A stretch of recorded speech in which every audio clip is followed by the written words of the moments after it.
যে কোটার জন্য ২,০০০-এর মতো শিক্ষার্থী প্রাণ ঢেলে দিল, অগণিত মায়ের বুক খালি হলো, সেই কোটা আবারও বাংলাদেশে কিভাবে?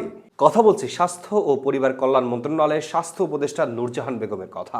কোন রকম যোগ্যতা থাকা সত্ত্বেও তিনি বসেছেন স্বাস্থ্য মন্ত্রণালয়ের মতো একটা গুরুত্বপূর্ণ মন্ত্রণালয়ে, যেখানে দরকার একজন গুরুত্বপূর্ণ ব্যক্তিকে বসা, যেখানে দরকার একজন গুরুত্বপূর্ণ মেডিকেল স্পেশালিস্টকে বসা, যেখানে বসার দায়িত্ব একজন ডাক্তারের, সেখানে বাংলায় অনার্স পড়ুয়া একজন ব্যাংকার কিভাবে দেশের স্বাস্থ্য ও পরিবার কল্যাণ মন্ত্রণালয়ের মতো একটা গুরুত্বপূর্ণ মন্ত্রণালয়ে বসতে পারে? আমার প্রশ্ন। ডক্টর মোহাম্মদ ইউনূস একজন জ্ঞানী ব্যক্তি, প্রজ্ঞাবান ব্যক্তি, একজন বিশ্ব বরেণ্য ব্যক্তি, অর্থনীতিবিদ।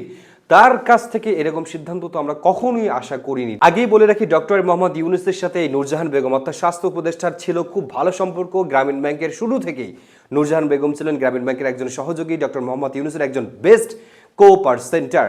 সব মিলিয়ে ডক্টর মোহাম্মদ ইউনূস এই কোটায়, তার এই যে ফ্যামিলি কোটায় তিনি তাকে বসিয়েছেন। তিনি গ্রামীণ ব্যাংকের সাবেক চেয়ারম্যান ছিলেন। এই যোগ্যতা বলে তিনি বসেছেন গুরুত্বপূর্ণ একটি মন্ত্রণালয়ে, যেখানে দরকার ছিল একজন ডাক্তারের বসা, একজন মেডিকেল স্পেশালিস্টকে বসা। সব মিলিয়ে কোটা না মেধা, কোটা না মেধা, আবারও সেই কোটায় চলে গেল। তা না হলে ডক্টর মোহাম্মদ ইউনূস কোনো মতেই একজন বাংলা পড়ুয়া, একজন ব্যাংকার, সারা জীবন যিনি ব্যাংকারগিরি করেছেন, তার মতো একজন মানুষের পক্ষে স্বাস্থ্য মন্ত্রণালয়ের মতো একটা গুরুত্বপূর্ণ দায়িত্বে বসা কখনোই সমীচীন নয়।